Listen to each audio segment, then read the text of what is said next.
Harimau dan Bunglon. Cerpen Miguel Angelo Jonathan, Kompas.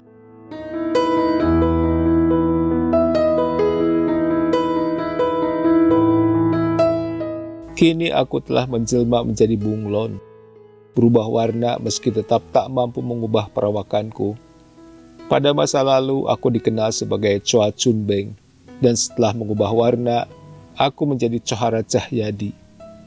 Nama yang silam itu harus kubuang jauh-jauh, sebab negara menginginkannya seperti itu, supaya aku tak terus menjadi Cina, supaya aku tidak menjadi komunis, dan supaya aku menjadi lebih nasionalis. Begitulah kata para pemimpin baru negara ini. Usai mengurus pergantian nama yang dipenuhi formalitas berbelit-belit, kami masih diharuskan mengubah seluruh dokumen keluarga agar sesuai dengan nama baru yang kami miliki. Itulah sebabnya hari ini kerumunan manusia sepertiku berbaris panjang di depan kantor kelurahan. Seperti yang sudah-sudah, para petugas di sini pun mengharapkan uang. Meski hari terlampau terik hingga peluh keringat berjatuhan dari kening, kami tetap diam dalam keheningan yang sangat. Jika saja ini bukan perintah negara, keadaannya pasti jauh berbeda. 1-2 ocehan bakal dilontarkan karena tak ada orang yang betah menunggu lama. Tapi kami tak punya pilihan lain. Walau pemerintah menyebut ganti nama hanya imbauan, orang telah mafhum bahwa yang dimaksud imbauan itu adalah keharusan. Apalagi setelah kami mendengar berbagai peristiwa mengerikan yang menimpa tetangga maupun kenalan kami, ditemukan mati lalu disita rumahnya, ataupun hilang dan tak pernah kembali. Di tengah segala kekacauan ini, menjadi Cina bisa disamakan dengan komunis. Hanya dengan itu menurut kami dapat bertahan hidup. Di dalam barisan yang bergerak perlahan ini, aku tidak sendirian. Ama turut serta bersama aku. Sebagai seorang yang paling tua di keluarga, dia harus pergi mengurus keperluan administrasi, dan aku sebagai anak sulung pergi menemaninya. Dia mulai pikun sekian tahun lalu sehingga dia tak akan mampu mengurus pengubahan dokumen sendirian. Apa sendiri meninggal beberapa tahun lalu, tak lama setelah Gestapo terjadi. Kesehatannya memburuk setelah mendengar banyak kawannya mendekam di penjara karena kejahatan yang tidak pernah mereka lakukan. Beberapa malah katanya ditembak begitu saja di tanah lapang. Orang bilang Apa takut mengalami hal yang serupa, sehingga kondisinya tak pernah berhasil pulih lagi. Beberapa hari sebelum meninggal, dia berulang kali mengigaukan harimau. Badannya mendadak jadi panas dan tubuhnya gemetaran. Dia bergumam berkali-kali, "Harimau, harimau," sebelum akhirnya bangun dengan baju dan kasur yang basah kuyup. Aku ingat Apa, demikian panggilanku kepada ayah, memang punya pengalaman buruk dengan hewan tersebut. Sewaktu masih muda, dia sempat bekerja sebagai penebang kayu di Palembang, dan suatu ketika sekawanan harimau menyerang kelompoknya. Apa selamat, tapi salah seorang temannya mati diterkam harimau. Semenjak itu dia memutuskan untuk berhenti jadi penebang kayu dan merantau ke Jakarta, bekerja sebagai tukang reparasi alat elektronik. Rasanya telah lama sekali ku dengar cerita itu, sewaktu aku masih seorang bocah. Sayangnya ingatanku terhadap cerita Apa mulai samar-samar. Satu hal yang kulupakan dan kini sedikit mengganjal di benak adalah bagaimana Apa dan kawan-kawannya selamat dari serangan harimau. Aku berusaha mengingat, tapi kepingan yang silam itu tak kunjung datang kembali. "Beng, Abeng." Surat tersebut terdengar dari dekat, seperti memanggil-manggil seseorang. Ketika orang yang berseru itu menyentuh pundakku, barulah aku sadar bahwa dia ternyata sedang memanggilku. Aku hampir lupa pernah menyandang panggilan itu dari nama Tionghoaku. Setelah beberapa tahun menggunakan nama baru untuk berbagai urusan administrasi serta dalam kehidupan sehari-hari, aku memang mulai melupakan nama pemberian Apa. Kubiasakan diriku dipanggil sebagai Chohara ataupun Cahyadi. Meski setiap kali nama itu dipanggil, aku merasa bukan aku yang sebenarnya dipanggil, tetapi aku yang lain. Aku yang bunglon, yang berusaha bertahan hidup. Orang yang menyentuh pundakku ternyata adalah kawanku, Tan Fuk Ming. Salah satu dari sebegitu sedikitnya orang Tionghoa yang menolak mengganti nama.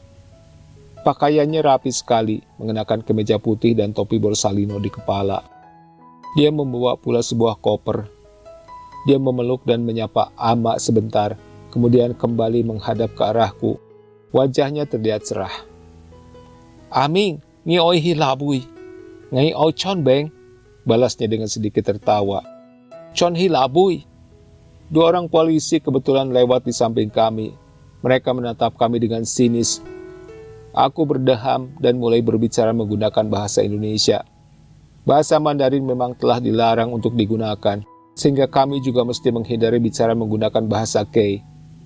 "Kamu mau pulang kemana, Ming?" Aku mengulangi pertanyaanku. "Aku mau pulang ke rumah yang belum pernah kusambangi," katanya sayu. Wajahnya sudah tak terlihat ceria lagi. "Aku mau pulang ke Tiongkok, ke tanah leluhur." "Tiongkok? Kamu kan belum pernah ke sana. Apa dan kungkung kamu juga tidak pernah ke sana? Malah Kung Tai kamu saja lahir di Bangka. Kok bisa-bisanya bilang mau pulang ke Tiongkok?" "Ya, Abeng, mau gimana lagi? Di sini aku sudah tidak bisa hidup. Kamu tahu kan, bagi yang tidak mengganti nama, segala urusan bakal dipersulit setengah mati. Sementara aku tidak bersedia mengganti nama. Aku tidak terima nama pemberian apa yang berarti harus diganti begitu saja." Aku terdiam mendengar balasannya. Aku tidak tersinggung oleh perkataannya sebab aku dapat memahami pendiriannya. Mungkin karena berpikir aku marah, dia lalu minta maaf kepada aku. "Maaf, Beng. Aku tidak berusaha mencela mereka yang ganti nama. Itu pilihan terbaik untuk bisa bertahan hidup dalam situasi seperti ini. Meski dalam pandanganku itu semua omong kosong. Nama tak akan mengubah orang jadi lebih nasionalis atau makin cinta pada negara." "Aming, apa kamu belum dengar kalau di Tiongkok pun sedang terjadi huru-hara? Dari berita yang kubaca, banyak orang dipenjara dan dibunuh. Kenapa tak tinggal di sini saja?" "Aku tahu, Abeng, tapi tinggal di tempat yang terus-menerus menganggap kita sebagai pendatang asing, bagiku tidak mungkin lagi. Lebih baik aku mati sebagai diri sendiri daripada hidup terus-menerus sebagai orang lain." Dia kembali tersenyum, walau tampak dipaksakan. Dia angkat topi Borsalinonya, lalu memeluk Ama dan aku dengan erat sekali. Rasa-rasanya seperti akan jadi pertemuan terakhir saja. Aku sungguh berharap itu bukan perjumpaan kami yang penghabisan. Aming lalu berjalan menjauh dari barisan, hingga punggungnya tak tampak lagi dalam pandangan mata. Kata-kata Aming terngiang di kepalaku. Apa dengan menjelma jadi sesuatu yang lain adalah satu-satunya cara untuk bisa diterima di tempat ini? Betapa merananya hidup yang seperti itu. Apa cara hidup seperti ini akan membawa kebaikan? Mendadak aku teringat peristiwa beberapa hari lalu ketika adikku yang paling kecil pulang dari sekolah sambil bercucuran air mata. "Kamu kenapa? Apa kamu dikerjai teman?" Aku yang bingung memangkunya sambil mengusap-ngusap kepalanya. "Kenapa mata kita sipit kok? Kenapa warna kulit kita beda dari orang lain di sini?" Dia terus saja sesenggukan, sementara aku tak tahu harus menjawab apa. Aku yakin teman-teman sekelasnya yang bukan Tionghoa habis mengatai dirinya. Waktu kecil pun aku cukup sering dikatai, tapi tak pernah aku sampai berpikir seperti itu.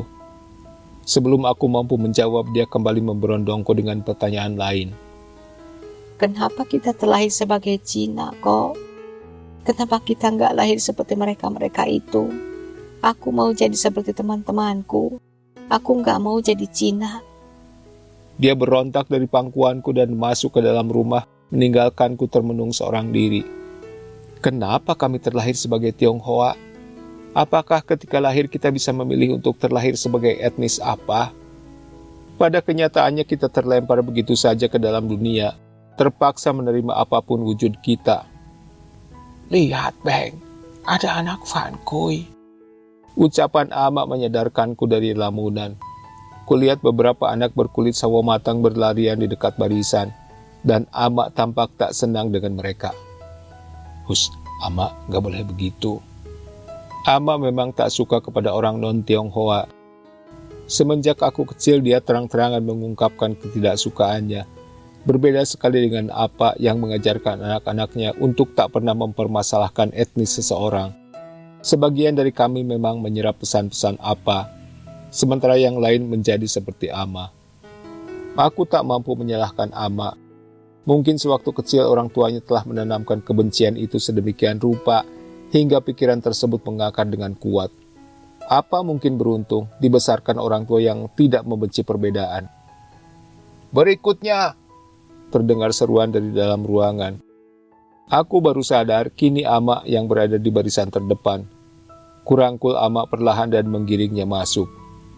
Seorang petugas menunjuk ke arah salah satu kursi dengan ketus. Aku dan Ama lekas duduk di sana di hadapan seorang petugas berwajah masam. Sambil memegang kertas-kertas yang jumlahnya banyak, dia menanyakan namaku. "Namaku Choa." Aku menutup mulutku, lantas mengusap bibirku perlahan. Hampir saja kusebutkan nama lahirku, nama yang seharusnya sudah dimatikan. Kenapa malah mau kuucapkan nama itu? Padahal aku telah melatih diriku supaya tidak mengungkit nama lama itu dan mulai terbiasa menyebut nama baruku. "Siapa namamu?" tanyanya lagi. Aku hendak menjawab pertanyaan itu, tapi mendadak ingatan akan kelanjutan cerita apa merasuki kepalaku. Cerita mengenai harimau di masa silamnya. Aku ingat menanyakan padanya bagaimana dia dapat selamat dari serangan harimau itu. "Oh, Abeng, tak ada cara untuk bisa selamat dari serangan harimau. Kamu tak bisa menghindari intayan mereka." "Tapi kenapa Apa berhasil kabur?" "Apa tidak kabur? Kami bersembunyi di dalam rumah kayu tempat kami beristirahat. Dari dalam dengus berat harimau terdengar jelas. Mereka mengkereng dan kami sesekali berusaha menahan napas. Besoknya ketika fajar, harimau telah pergi. Mereka bosan menunggu." "Jadi kita hanya bisa bersembunyi?" "Benar, Abeng.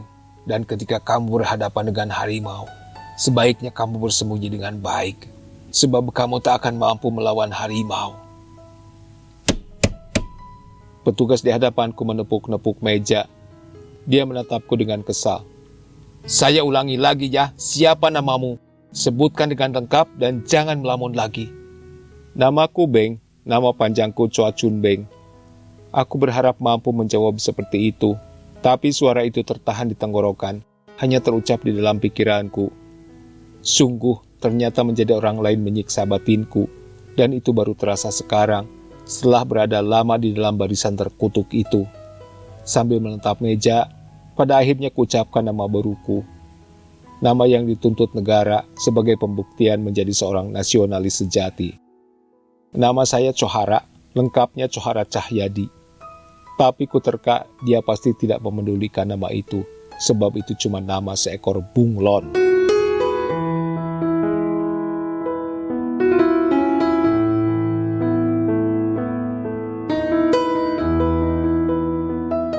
Terima kasih sudah menyimak. Tata dan Miharja pamit. Selamat menikmati hari yang menyenangkan.